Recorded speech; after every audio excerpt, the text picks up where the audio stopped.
Get out of my son's house. This is my husband's house. Get your hands off me. If anyone is leaving, it's you. What are my property doing here? This is how to clean the house. You kill my son, I want you to leave. Leave before I call the cops on you! The night Vivian was thrown out of the Kang estate, she didn't cry. She stood in the pouring Seoul rain, her silk dress soaked through to nothing, and watched her dead husband's mother pour gasoline on her packed bags. The fire caught. The crowd watched. Not one hand moved to help her. Then a black car stopped, and the most dangerous man in Korea stepped out. And the look on his face wasn't pity. It was recognition, like he'd been waiting for this exact collision his entire life. Welcome to K Mafia Romance Stories, besties. Please like, share, and subscribe. The bags burn fast. Vivian watches them go, the dresses, the documents, the photograph of her mother tucked into the front pocket of the blue suitcase. And she makes a decision in the time it takes the silk to char. She will not scream. She will not beg. She will not give Park Soo-hee, her dead husband's mother, the satisfaction of a single tear. You came here with nothing, Soo-hee says, from the top of the estate steps, her voice carrying clean and cold over the rain. She's wearing a cream hanbok even now, even at 11 o'clock at night in a storm, because everything Park Soo-hee does is a performance. You leave with nothing. That is fair. The staff stand in a line behind her, heads down. 48 of them. Vivian knows all their names. She brought each of them something from her last trip to London: chocolates, small perfumes, a book for the head gardener's daughter who wanted to study English. Not one of them looks up. The account has been frozen, Soo-hee continues. The apartment in Gangnam, Jaewon's name was on the lease, as it should be. The car. The jewelry, which came from this family. She pauses. Everything came from this family, didn't it, Vivian? What did you ever have that was your own? Vivian turns and faces her. In the firelight, with the rain coming down, and her dress plastered to her skin, and her hair undone and wild, she is, even now, even stripped of everything, something to look at. Not fragile, not pathetic. She has deep brown skin that catches light like it was made to hold it. A full mouth pressed into a line so tight it could cut glass. And eyes that have never once learned to look away from a fight. I had your son, Vivian says. Her voice doesn't shake. And I loved him. That was mine. You can't burn that. Soo-hee's expression doesn't move, but something behind her eyes does. A flinch buried fast. Get off my property, she says, before I call the police and report what I know about how my son died. There it is. There's the knife. Vivian has been waiting for it since the funeral, since she sat in the front pew with Soo-hee's hand never once touching hers, since the reading of the will where she discovered that Kang Jae-won, her husband of 3 years, the man she'd moved continents for, had removed her from every document 4 months before his death. 4 months. She'd never known. She'd been in London at a conference, and he'd been here, in Seoul, quietly erasing her. She thinks about that a lot. She thinks about the 4 months. I didn't kill him, Vivian says. The papers have already decided otherwise. Soo-hee tilts her head, a small, precise movement. The Black Widow, they're calling you. A foreign woman who married a Kang, bled him dry, and he removed me from the will himself. That rather defeats your theory. Perhaps he discovered what you were before you could finish the job. The silence between them fills with rain. Vivian picks up the only thing that survived. A small canvas bag she'd grabbed before the fire, holding her passport, her laptop, and 4 months of bank statements she'd printed last week out of a cold premonition she hadn't understood yet. She slings it over her shoulder. She walks down the steps. She doesn't look back. The gates are iron and 12 feet tall, and they close behind her with a sound like a verdict. Outside the Kong estate, Cheongdam-dong is quiet and rain-slicked and indifferent. The streetlights make halos in the downpour. Vivian stands on the pavement and, for the first time since the phone call 8 days ago, Mrs. Kang, your husband has been in an accident, lets herself feel the full weight of her situation. No money, no home, no phone. Suhi's people had taken it along with everything else, and she'd been too stunned that first night to fight for it. Her visa is tied to her marriage, and her marriage is tied to a dead man whose family is currently feeding a very specific story to very hungry journalists. She has her passport, her laptop, and approximately $40 American in cash that she'd stuffed into the canvas bag 2 years ago and forgotten. She has no one to call. She starts walking. She makes it 3 blocks before the black car appears. It comes from nowhere. Or rather, it comes from everywhere, the way certain presences do. A matte black G-Wagon moving slowly through the rain, its headlights cutting the dark. It rolls alongside her for a moment, keeping pace, and Vivian's body tightens with a specific, trained kind of alert. She doesn't speed up. Running is a signal. She keeps her stride even and turns her face slightly, watching the car from the corner of her eye, cataloging exits. Then it stops. The driver's door opens, and a man steps out. He's tall, not dramatically so, but present in the way that makes space rearrange itself around him. He's wearing a dark suit, no tie, his collar open despite the rain, and he stands at the edge of the headlights like someone who has never once felt the need to take cover from anything. His face is striking in a way that bypasses handsome and goes somewhere more dangerous. Angular jaw, dark eyes that catch the light and give nothing back. The kind of still expression that isn't blankness, but something deliberate, controlled. He looks at her, not the way men usually look at her, reading her body like a menu. He looks at her face, at the canvas bag, at the fire still smoldering behind the estate gates 200 meters back. He takes in all of it in one unhurried sweep, and whatever calculation runs behind those dark eyes concludes in about 4 seconds. "You're Kang Jae-won's wife," he says. His English is accented but clean, unhesitating. "Widow," Vivian says. Something moves in his face. "Yes? I don't know you." "No." She waits. The rain hammers the street between them. He doesn't move, doesn't approach, just stands there in the downpour, getting wet with the complete patience of someone who has never once needed to rush. "Do you have somewhere to go?" he asks. "That's not your concern. You're standing in the rain with one bag at 11:30 at night outside the estate of a family that just publicly destroyed you." His voice is even. "I'm making it my concern." Vivian looks at him properly now. This stranger, this man with a face like a closed fist and a car that costs more than most people's apartments. Something is familiar about him, not his face, but his weight. The specific gravity of a person who carries real power. She's worked in financial forensics for 9 years. She has sat across from CEOs, prosecutors, crime lords dressed in boardroom suits, and she knows what the real ones look like. This one is real. "Who are you?" she asks. A beat. "Rain." "Seo Jun," he says. Just the name. No title, no last name, nothing else. But the way he says it, with the complete certainty that it should mean something, tells her that in the right rooms, it very much does. "And you know who I am?"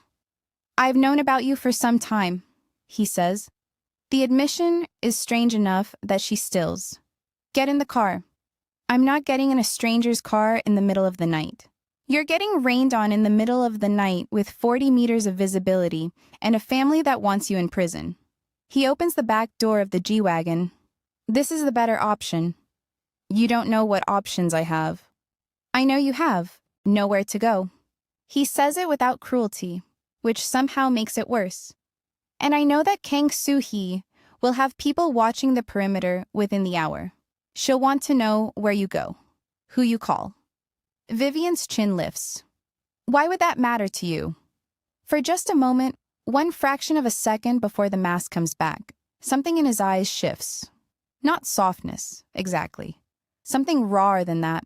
Something that looks, bizarrely, like relief. "Because the Kang family and I have unfinished business," he says, and you just became very relevant to it. It's the honesty that does it. He could have given her kindness, comfort, reassurance.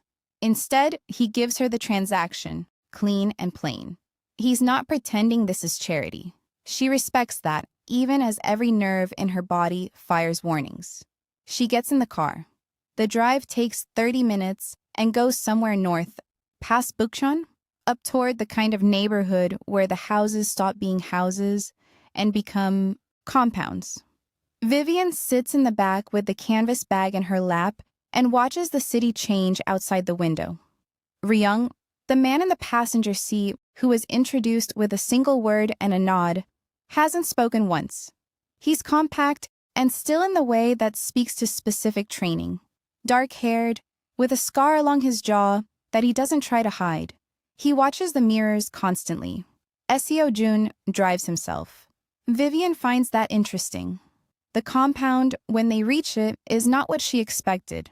She'd been bracing for something ostentatious. Gold, glass, the architecture of insecurity. Instead, it's stone and dark wood and clean lines set back from a private road behind gates that slide open silently. And the interior, when she's brought inside, is more like a well-funded research library than anything else. Books. Art that looks real. High ceilings that don't announce themselves.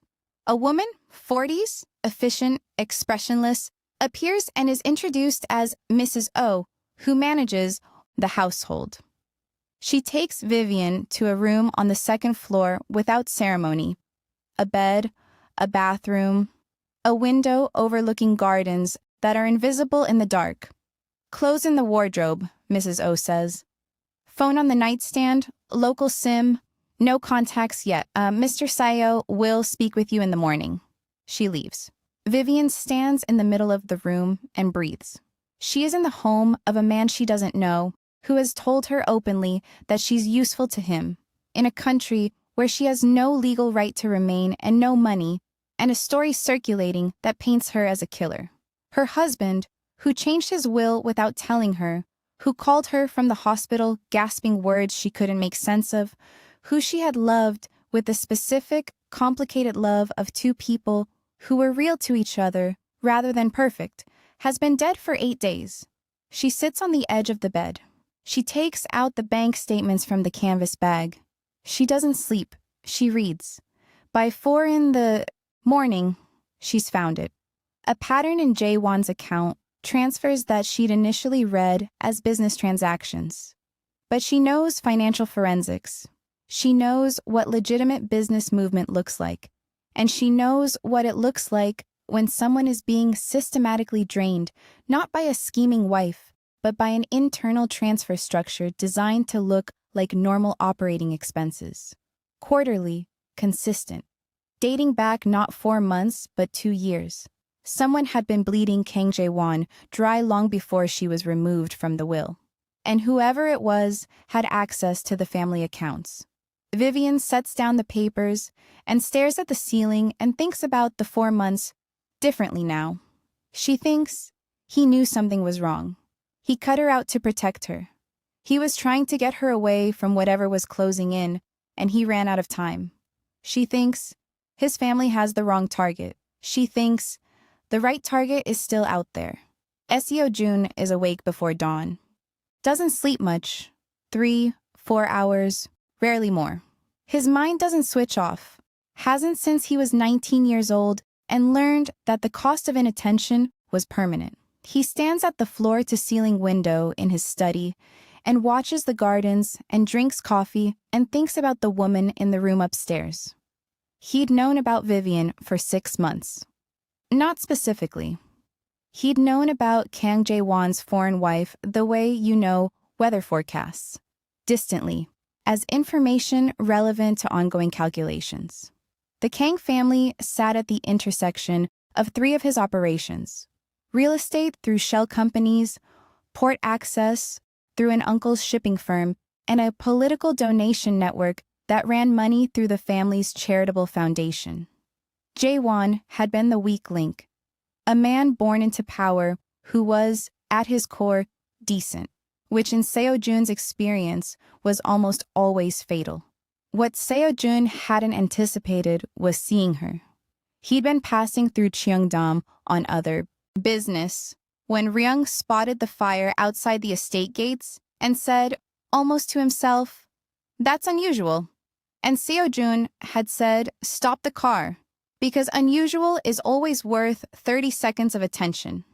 And then she'd been there, standing in the rain watching her belongings burn, and the thing that had happened inside Seo-jun's chest was so unprecedented, so completely foreign to anything in his experience, that he'd stood in the rain for a full 10 seconds simply processing it. She hadn't looked broken. She'd looked like a woman collecting information about her enemies. He'd read her dossier. He'd known her on paper. 32 years old, Nigerian-British, forensic accountant, London School of Economics, multiple commendations, worked corporate fraud cases across 4 continents before marrying Jae-won. Intelligent, meticulous, quietly formidable. Paper hadn't prepared him for her. He sets his coffee cup down and turns from the window and tells himself, precisely and clearly, that she's a resource. She has access to Jae-won's financial records through their marriage. She has professional skills that could expose exactly what the Kang family has been running through their books. The thing Seo-jun has been trying to prove for 2 years. The thing that would give him enough leverage to dismantle them without going to war. She's also, incidentally, a woman with a grudge the size of a city. That's what she is. A resource. He picks up his coffee again and stares at the garden and absolutely does not think about the way she'd looked at him when she got in the car. Not with fear, not with gratitude, but with the flat, clear-eyed assessment of someone who has sat across from dangerous men before and is simply deciding how dangerous this particular one is. Behind him, Ryung knocks and enters. "She's been awake all night," Ryung says. "Light under her door since we arrived." "I know." She had papers in the bag, financial documents. Seo-jun turns. "How do you know?" "Mrs. O. She checked the room." A pause. "Tell Mrs. O that won't be necessary going forward." Ryung studies him with the particular patience of a man who has known Seo-jun for 14 years. He doesn't say anything. He doesn't need to. The unspoken question hangs between them like smoke. "What are we doing here?" "She's an asset," Seo-jun says. "Of course." "Don't do that." "I'm not doing anything." "Your face is doing something." "My face," Ryung says, utterly neutral, "never does anything." He leaves. Seo-jun turns back to the window. The sky's beginning to lighten at the edges, gray-pink and cold, and somewhere in the house above him a light is burning, and a woman who just lost everything is doing the one thing that comes naturally to her, looking for the truth. He finds that he cannot stop thinking about it. She comes downstairs at 6. She's changed into clothes from the wardrobe, simple, dark, well-fitting, because whoever stocked it knew what they were doing, and she's pulled her hair back, and her face is clean, and she looks, against all logic, like someone who slept well and woke ready. The canvas bag is over her shoulder. The papers, Seo-jun notes, are in her hand. She stops when she sees him at the kitchen island. Neither of them speaks for a moment. "Coffee?" he says. She sits down across from him and puts the bank statements on the counter between them, like a card she's decided to show early. "Tell me what you know about the Kang family accounts," she says. Seo-jun looks at the papers, looks at her. Something in the region of his sternum does the thing it did last night. A pull, a recognition, something that has no clean name. "Good morning," he says. "It really isn't." She taps the papers. "These are internal transfer records from the Kang family operating accounts. My husband's personal finances ran through a subsidiary. I have 14 months of statements and a pattern that suggests ongoing systematic extraction. Not by me, not by J1, by someone with full internal access. Which means family. Which means whoever killed your husband wasn't a stranger," Seo-jun says. She goes very still. "You think he was killed?" she says. Not a question. She already thought it. She just needed to hear it from someone who might know it. Jaewon's accident was a car brake failure on a road he drove every week. The mechanic who serviced his car transferred $40,000 to an offshore account 3 days before the accident and hasn't been seen since. Seojun watches her face absorb this. It's remarkable to watch. Grief and fury and calculation all moving behind her eyes at once. None of them winning, all of them fueling each other. The family reported it as negligence and paid out a private settlement to the mechanic's family. Very tidy. They know, she says quietly. Soo-hee knows her son was murdered. She didn't arrange it? Vivian looks up. The person who drained those accounts, Seojun continues, and who decided Jaewon was becoming a problem. That's the person I've been building a case against for 2 years. His name is Kang Byung-soo, Jaewon's uncle. He runs the family's foundation, which runs about 12 different laundering operations, Vivian finishes. She's spreading the papers flat on the counter now, her fingers quick and certain, rearranging them into a sequence that means something to her. I see it, right here. These quarterly transfers, they're not dividends. They're too round, and the timing corresponds to... She stops, looks up at him. How long have you known about the foundation? Long enough. And you haven't moved against him because I don't have enough. He says it plainly. I have pattern. I have circumstance. I don't have documents that place Byung-soo's direct signature on any of the transactions. He's very careful. She looks at him for a long moment. You brought me here because I have access, she says. As Jaewon's widow, I can legally request copies of his financial records. All of them. The will contest gives me standing. Yes. You want me to dig through the Kang family's accounts and hand you what you need to destroy them.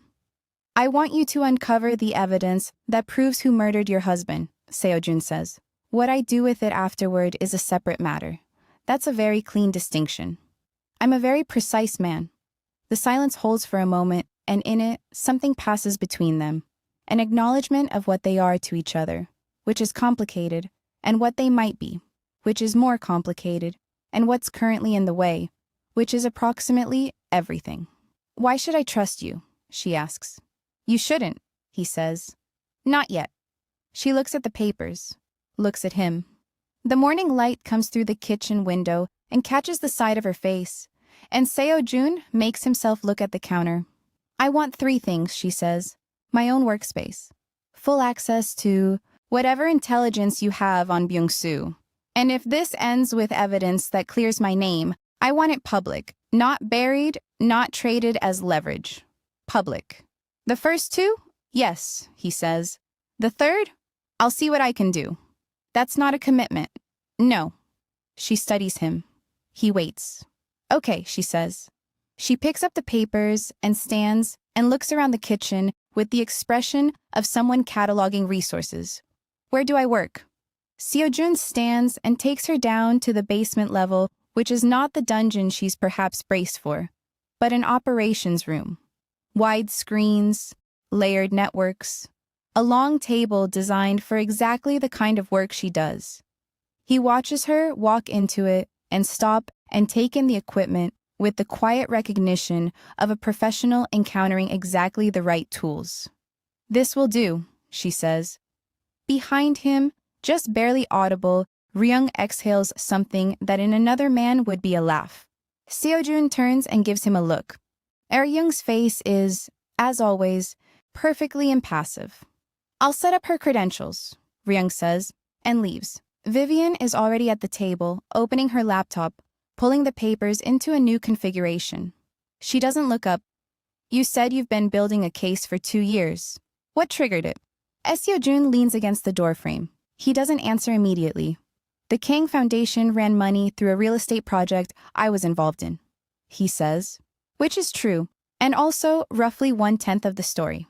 When I traced where that money went, I found a chain that led back to Byung-soo. She glances up. Real estate. Among other things. What kind of other things? The kind we'll discuss when you've given me a reason to trust you. Her mouth curves, not quite a smile, but the shape of one, wry and entirely genuine.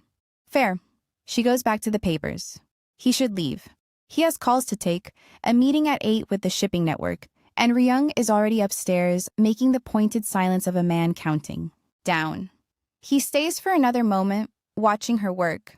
The speed of her, the focus, the way her hands move with absolute confidence across documents that would take most people a week to parse. He leaves before she notices he's still there. But he doesn't quite make it upstairs before the thought arrives, unbidden and clean, and frankly inconvenient. He has spent 20 years building walls, and in the 36 hours since he stopped a car in the rain, this woman has already identified exactly where the door is. He takes the stairs 2 at a time and doesn't permit himself to think about it again. 3 days pass. Vivian sleeps 4 hours a night and works the rest. She eats at the operations table. Mrs. O brings trays without comment, and she builds a map of the Kang family finances that starts as a timeline and becomes, by the end of the second day, something that looks like a web. Transactions, shell companies, foundation disbursements, and at the center of all of it, Kang. Byung-soo's fingerprints on everything and his signature on nothing. He's careful, this man. Surgical. Every transaction has a legitimate surface. Charity disbursements, consulting fees, management expenses. It takes Vivian's specific, honed skill to see the structure underneath, the mirrored timing, the amounts that correspond to known criminal benchmarks, the network of recipients whose company registrations share 3 addresses across 4 countries. On the 3rd evening, Seo-jun comes downstairs. He does this, stops in once per day, sometimes twice, always briefly, always with some practical pretext. A document she needs, a system access issue, a question about her progress. He doesn't linger. He asks, listens, leaves. He is scrupulously professional and has not once said anything that crosses the line into personal. And Vivian is not thinking about it. She is absolutely not thinking about it. Found something, she says when he appears in the doorway. He comes to the table, without being asked, which he's never done before. Previous visits have kept him at a careful remove near the door. Now he crosses the room and stands beside her, close enough that she can feel the warmth of him, and looks at the screen she's pointing to. This company, she says, and circles it with the cursor. Hae-jin Consulting Limited. Registered in Singapore, directors are nominees. The listed address is a mailbox. On paper, they provide strategic advisory services to the Kang Foundation. Payments quarterly, very round numbers. We've seen it before, he says. You've seen the payments. You haven't seen this. She navigates to a second window. Hae-jin Consulting shares its nominee director, a man named Park Tae-soo, with 17 other companies. Most are clean, but 2 of them are registered in the names of relatives of a man called Shin Won-chul. Seo-jun goes still. You know that name, Vivian says. Yes. He runs. She pauses, because she's done her own research. These 3 days, including into the man standing beside her. He's your rival. The Shin organization and yours have been in conflict over the port operations. For 7 years, Seo-jun says. His voice is very level. Are you telling me that Byung-soo has been routing Kang family money through structures connected to Shin Won-chul? I'm telling you that the same nominee director appears in both Byung-soo's laundering network and 2 companies with Shin family connections. She turns to look at him. He's close, closer than she'd registered while she was talking. And his expression is doing something complicated, something that has moved beyond professional interest into something else. That means they're connected, he says. Or it means someone wants it to look like they're connected. She holds his gaze. Nominee directors are frequently shared innocently. I wouldn't conclude, but it's a lead. It's a thread. He nods slowly. His eyes are still on her face, and the moment extends a beat past professional, and then another beat, and Vivian feels the specific electricity of being genuinely looked at by someone who is paying attention. She looks back at the screen. I need Jae-won's personal correspondence, she says. Emails, texts, his private accounts? If he was aware of what Byung-soo was doing, there'll be something. A note he kept. An email he didn't delete. His phone was destroyed in the accident. His laptop wasn't. It went to the estate. Soo-hee has it. Seo-jun is quiet for a moment. I can get it. Without triggering them? Yes. She turns back. He hasn't moved. He's still beside her, still at that proximity that is reasonable for two people looking at a screen together and unreasonable for everything else. And when she turns, she finds his face very near, and the look on it is, I should let you sleep, he says. I'm not tired. That's not... He stops. Starts again. Mrs. O says you haven't eaten a proper meal since you arrived. The trays have been excellent. At a desk isn't a meal. He takes a step back, and the air between them normalizes, and Vivian breathes. Come upstairs. Eat something. The work will be there in the morning. She should stay. The thread is warm, and she's close to something. But she's also, she realizes, now that she's stopped, exhausted in a way that goes below tired, and her neck aches, and there's a question that's been forming for 3 days that she can't answer with documents. She follows him upstairs. The kitchen at 9 in the evening is quiet, warm, lit by overhead lights that Mrs. O has dimmed to something almost domestic. There's food already? Rice, soup, something in a clay pot that smells of ginger and slow cooking. And Vivian sits at the island and eats, while Seo-jun sits across from her and does not eat but drinks coffee and watches her with the discreet attention of someone trying to be less obvious than he is. You're staring, she says. I'm thinking. About what? A pause. Shin Wan-chul. Liar, she says. The word sits between them. His eyes narrow fractionally. Not offense, something else. Reassessment. What gave it away, he says. You stop blinking. She eats another spoonful of soup. People stare at a problem differently than they stare at a person. Your eyes were soft. He looks down at his coffee. Something about the gesture is unexpectedly human. A man caught out, momentarily, without the armor on. Tell me about yourself, he says. Not the dossier version. She sets down her spoon. You have a dossier. Had. Present tense feels appropriate now. What did it say? That you're exceptional at your work. That you chose a field specifically because fraud hides, your word, from an interview. And you wanted to be the kind of person who finds hidden things. He looks up. That you moved to Seoul 3 years ago for a man you loved, and that loving him cost you more than you planned for. Vivian is quiet for a moment. It cost him more, she says. He's the one who's dead. Yes. He was a good man, not a perfect one, but good. She picks up her spoon again, looks at the soup. He had a way of apologizing before you'd finished being angry that made it impossible to stay angry. He brought me jjigae when I worked late, even though he hated my office because it had no windows. She pauses. He called me from the hospital, from the accident. I couldn't understand him, and I thought it was the connection. And I said, I'll call you back. Give me 5 minutes. She stops. The silence is very clean. He died before the 5 minutes was up, she says. Seo-jun doesn't say he's sorry. He doesn't say anything. He just holds the silence with her. And that specific quality of presence, of not rushing past the heavy thing to something more comfortable, undoes something in her chest that she's been keeping very tightly knotted since the night in the rain. She looks up. He's watching her with dark, still eyes. Why does he matter to you? She asks.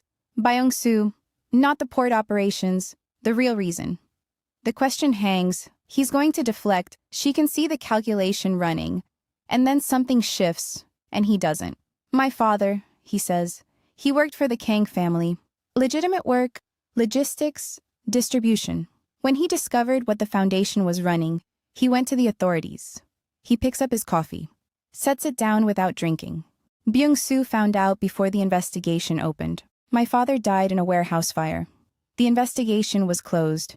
Insufficient evidence. Vivian watches him. How old were you? She asks. 19. She nods. The small sound she makes isn't pity.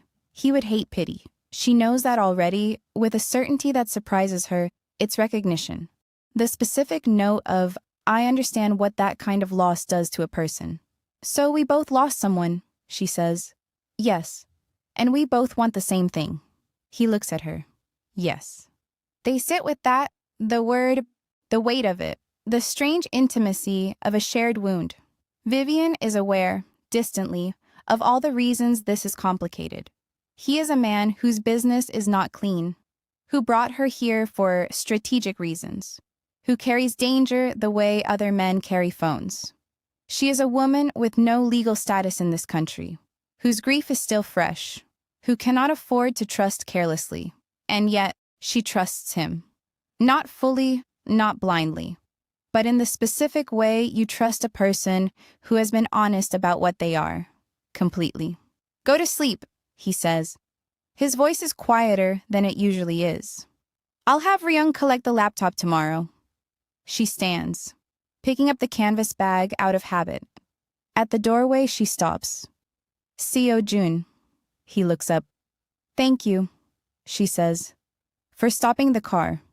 He holds her gaze for a moment. Thank you for getting in, he says.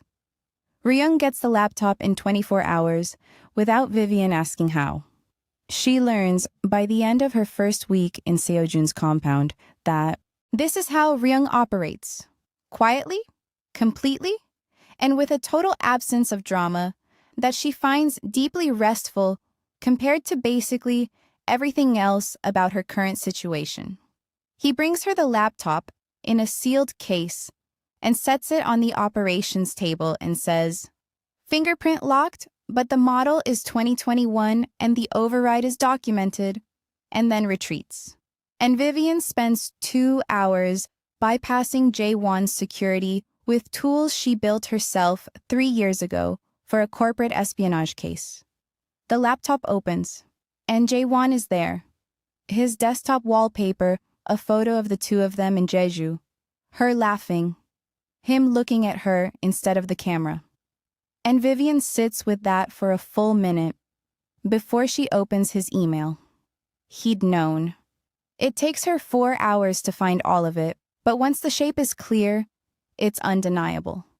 Jaewon had been quietly documenting Byung-soo's transactions for 7 months, not confronting him. He'd been careful, cautious, leaving no footprints, but building a file. He'd corresponded with a lawyer, encrypted 3 meetings worth of notes.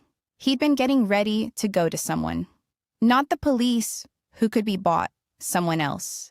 The last email in the thread, dated 11 days before his death, says only, "I think I've found who to take this to. Someone outside the family system.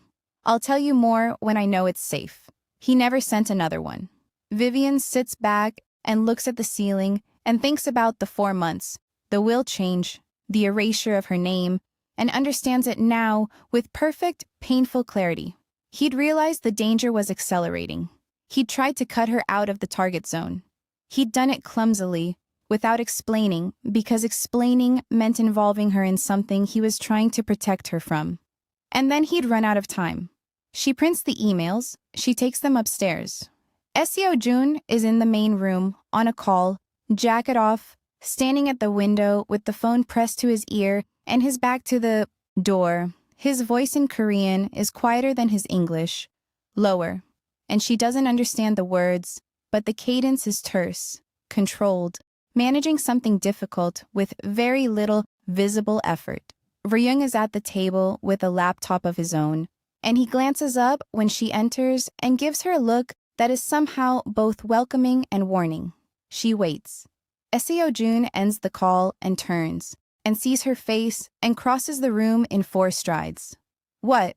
he says. She hands him the printed emails without speaking. He reads. She watches him read the specific stillness that comes over him, the jaw setting, the line of his shoulders. He goes through all 7 pages without looking up, and when he reaches the last one, he reads it twice. "He was coming to me," Seojun says. His voice is very flat. "You were who he'd found, outside the family system, with the motive and means to act against Byung-soo." She watches him. He never made contact. No. Seojun sets the papers down. He was killed before he could. which means Byung-soo knew. Someone in your network told him Jae-won had made contact, or was about to.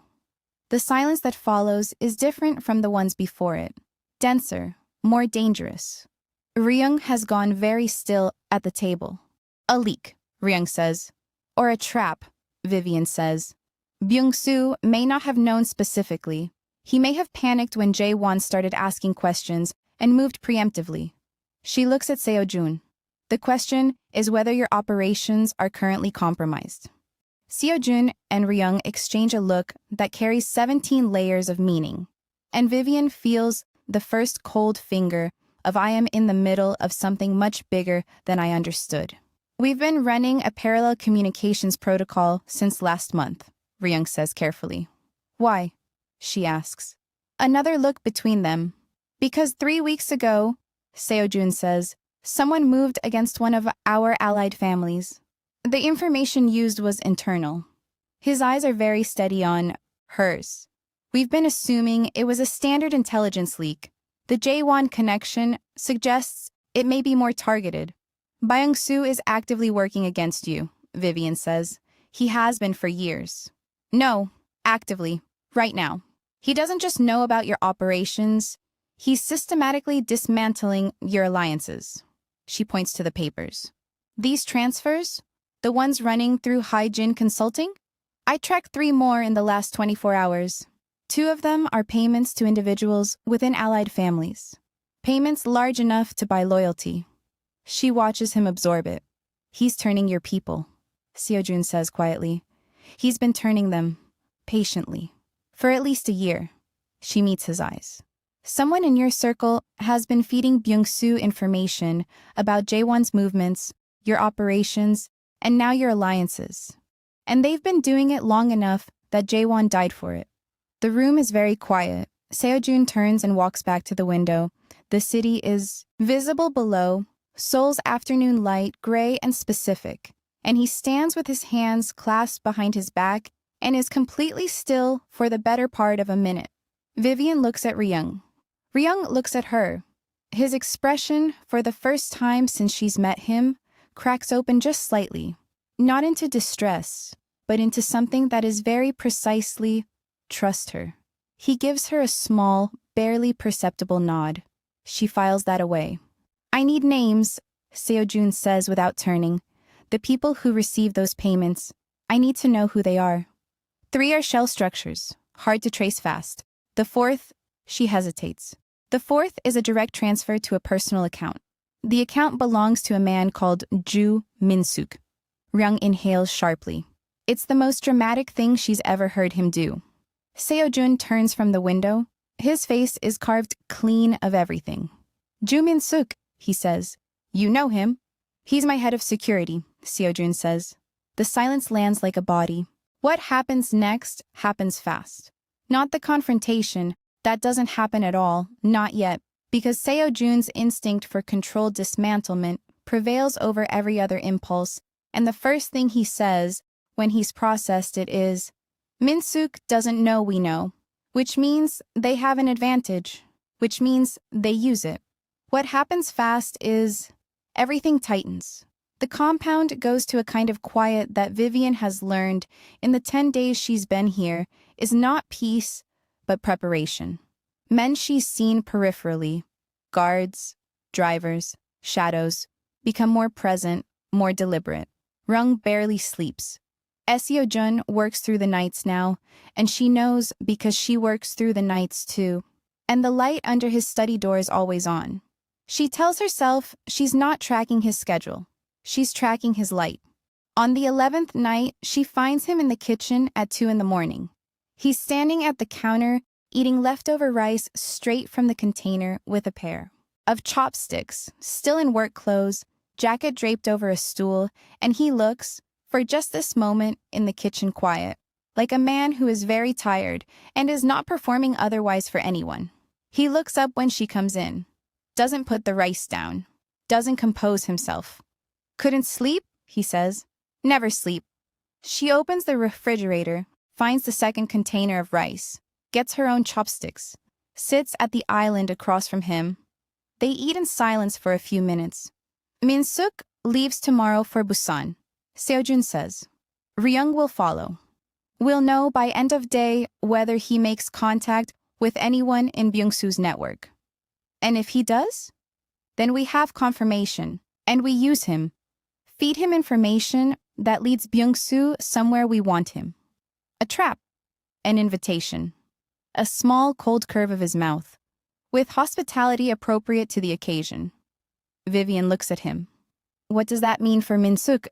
It means he'll face consequences appropriate to his choices. That's a careful way of saying something. He sets down his chopsticks, looks at her directly. You're asking me what kind of man I am. You're asking me to help you build a case that will result in significant harm to people, she says evenly. I'd like to know what kind of harm we're talking about. The financial evidence you've assembled, that goes to a prosecutor I trust. Byung-su will be arrested. That's the objective. He holds her gaze. What happens in the margin between now and then with people who have made specific choices to make themselves enemies that I won't apologize for? But I don't kill innocent people, Vivian. I don't punish collateral. I'm precise. Like your father should have been protected. Like my father should have been protected, he says. She looks at him for a long moment. He doesn't look away. Okay, she says. You say that a lot. It's what I say when I've decided to trust someone. She picks up her chopsticks again. Don't make me say something else instead. His expression changes. Just slightly. Just enough. Something that isn't quite a smile, but holds the warmth of one. Tucked back behind the control he normally keeps immaculate. I won't, he says. They finish eating. The kitchen is warm, and the rest of the house is asleep, and the city hums distantly outside the glass. At some point, the silence shifts from functional to something else. The kind of quiet that exists between two people who have run out of pretext and haven't yet found the nerve to say the thing that's been accumulating for 11 days. Seojun is watching her hands. She knows it because she's watching his face. You should sleep, she says. So should you. Neither of them moves. Vivian, he says, and the way he says her name is different from every other time. Quieter, more careful, like something he's been turning over and has finally decided to put down in front of her. What do you want when this is over? Not what you need, not what you're working toward. What do you want? The question lands somewhere unprotected. She hadn't expected it. She's been so focused on the task, on Jaewon, on the evidence and the chain and the next piece of the puzzle that she hasn't let herself think about the afterward. The question opens the afterward like a window she didn't know was there. To go home, she says. And then, more quietly, I don't know where that is anymore. He nods slowly. Your visa. It expired with the marriage. Technically. She looks at her hands. I should have already left. You're not leaving, he says. It's not a command. It's a statement of something he's already decided.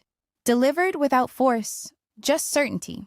The specific certainty of a man who has looked at the board and seen a move he isn't prepared to unmake. She looks up at him. Seojun, the case isn't done, he says. And now, there's something almost gentle in the precision of it. You can't leave until it's done. That's practical. And when it's done, he looks at her. The kitchen hum. The city outside. 2 a.m. and everything very still. Then we talk about it, he says. It's not enough, and it's somehow exactly enough. And Vivian sits with the warmth of it. In the strange, precarious warmth of being a person that someone wants to keep near. And doesn't push further.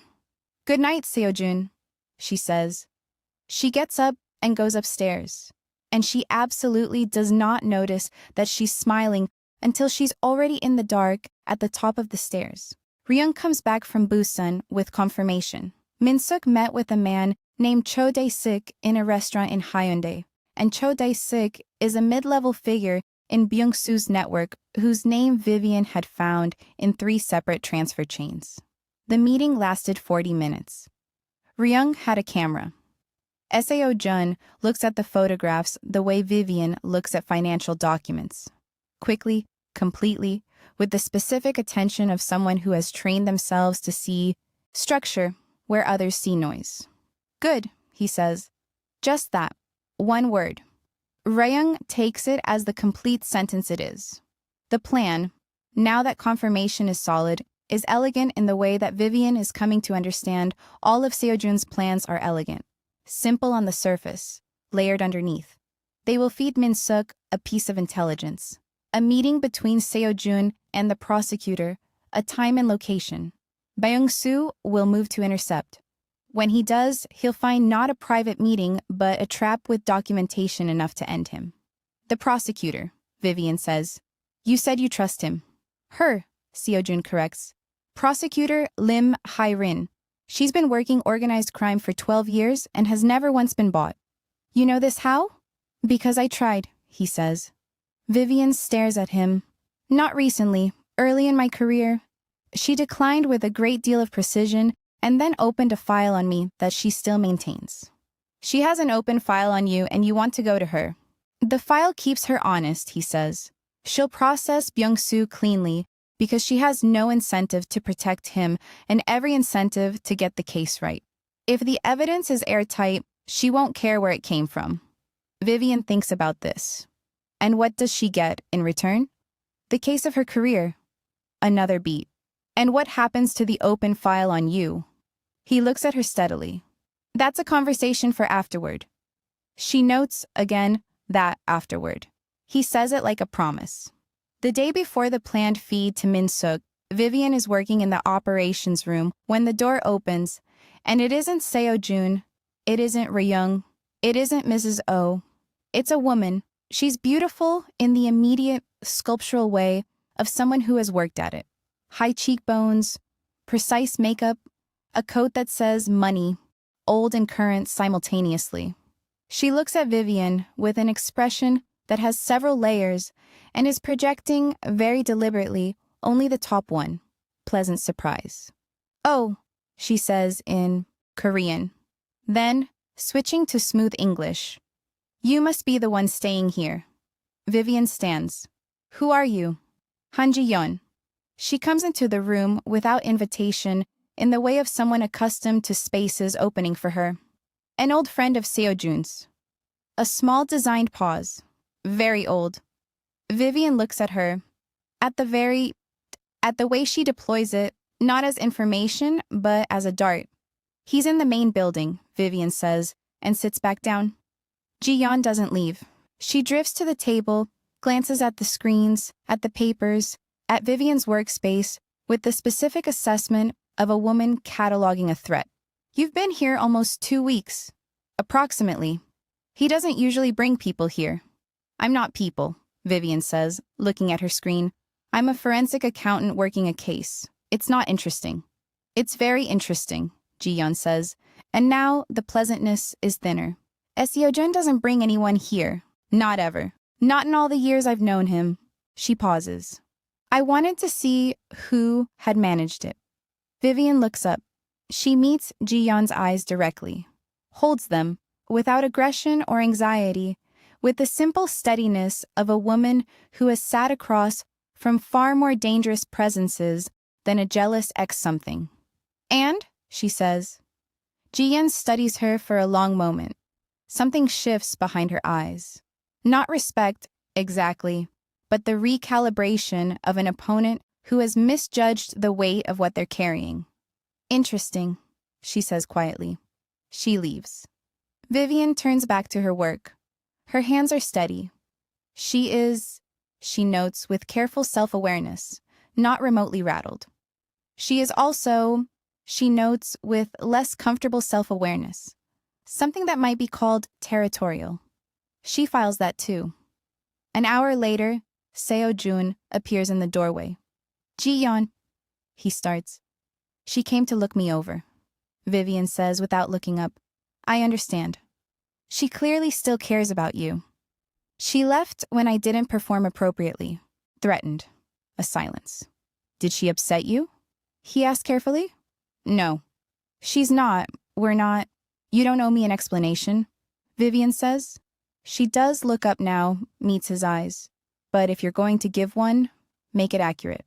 He holds her gaze. It ended 4 years ago. She occasionally forgets. And you? I haven't forgotten anything, he says, which is not quite an answer to what she asked, and is also, somehow, exactly an answer to what she actually meant. The air between them is very warm. Vivian looks back at her screen. The feed to Min Suk should go tomorrow morning. I've drafted the intelligence package. It needs your review. Vivian? The package, Seojun. He crosses the room and stands beside her, and she hands him the file, and his hand covers hers for a fraction of a second on the handover. Deliberate, barely there, and gone before she can do anything with it. She keeps her eyes on the screen, and he reads the file, and they are, once again, professional. But the warmth doesn't leave. The trap springs on a Thursday. Min Suk receives the intelligence at 8 in the morning and is on the phone within the hour. Ryung has his line tapped, and by 11, Byung-soo has dispatched 4 men to the location of the supposed meeting. What they find instead is Prosecutor Lim Hye-rin and 2 of her investigators waiting with a warrant and a package of financial documents compiled by Vivian that details 14 months of fraud, 1 engineered murder, and a laundering network that runs through 11 shell companies across 4 countries. Vivian is in the operations room when the call comes in. She hears Ryung say something in Korean, sharp and brief, and then the shift in the room's energy, a collective exhale, a loosening. She doesn't need translation. Seo-jun comes downstairs. He stands in the doorway and looks at her, and his face, that controlled, carved, usually impenetrable face, is doing something she hasn't seen before. It's open, not falling apart, not breaking, but open. The expression of a man who has been carrying something heavy for 14 years and has just, finally, been permitted to set it down. It's done? She asks. Byung-soo is in custody, he says. Hae-rin has the documents. She'll have charges filed within the week. Vivian nods. She expected to feel something larger, triumph, relief, the clean finality of justice landing. Instead, she feels something quieter, a sadness that is not grief but its gentler cousin. The sense of a door closing on a room she'd lived in, however briefly. Jae-won, she thinks. We got him. Seo-jun crosses the room and crouches beside her chair and looks up at her face. Are you all right? He asks. Yes, she says. And then, because it's true, no. He takes her hands, both of them, his warm and certain around her fingers. He doesn't speak, doesn't offer platitudes. He just holds her hands in the operations room while the sound of Ryung on the phone filters from upstairs and the city goes about its day outside. And Vivian lets herself feel the weight of 3 weeks and 8 days and a 5-minute call she never made. She doesn't cry. She breathes. She holds his hands back. After a while, she says, Thank you. You did the work, he says. You stopped the car. She looks at him. He's very close. Close enough that she can see the specific dark of his eyes. Not flat, she realizes now. Has never been flat. Has always had this depth that she'd initially misread as emptiness because it's the opposite. It's everything. Held very still. You stopped the car and you let me come inside and you gave me a reason to think about something other than the 5 minutes. She stops. That matters. He looks at her hands, then at her face. The thing that has been building for nearly 3 weeks is very loud now. Louder than the case, louder than the city, louder than every practical reason why this is complicated. Vivian, he says, don't say it's not a good time. I wasn't going to. She looks at him. He looks at her. He lifts his hand and touches her face. One careful, deliberate touch along her jaw, like a man testing whether something is real, and she leans into it. The smallest movement, and that is enough. His forehead drops to rest against hers, and they stay like that, close and breathing, in the space between deciding and doing. I don't do this, he says quietly. I know. I don't bring people here. I don't. He stops, starts again. You are the first person in 20 years who has walked into my world and not been afraid of what they found. I'm afraid, she says. I'm afraid of quite a lot of this. But not of me. Not of you. He exhales. A slow, complete breath. Something released. When he kisses her, it's nothing like she expected from a man like him. Not sharp, not demanding. It's careful. It's the kiss of someone who has been holding something delicate and has finally decided to trust his own hands. She kisses him back and holds nothing in reserve. And in the warmth of it, she thinks, distantly, that this is what J1 meant in those last months when he'd said sometimes the thing you lose opens a door you didn't know you needed. She'd thought he was talking abstractly. She thinks now he was talking about her. The door opens. Ryung's voice from the top of the stairs. The prosecutor wants a statement from the widow? A beat. Seo-jun pulls back just enough to look at her, his hand still on her face. The widow, he says quietly. And the word has something in it, not erasure, but transition. A word that is on its way to being something else. Tell her I'll be there in an hour, Vivian calls up. She said 20 minutes. 40. A pause. 30, Ryung says, which is as close to on her side as he gets, and she hears him retreat. Seo-jun is watching her with the expression of a man reassessing every plan he's ever made. 30 minutes, she says. Yes, he says. He kisses her once more, brief, unhurried, a promise, and stands, and offers her his hand, and she takes it. 30 minutes. That's all they have before the real storm hits. Like and subscribe, besties. Because what Byung-soo does next changes everything.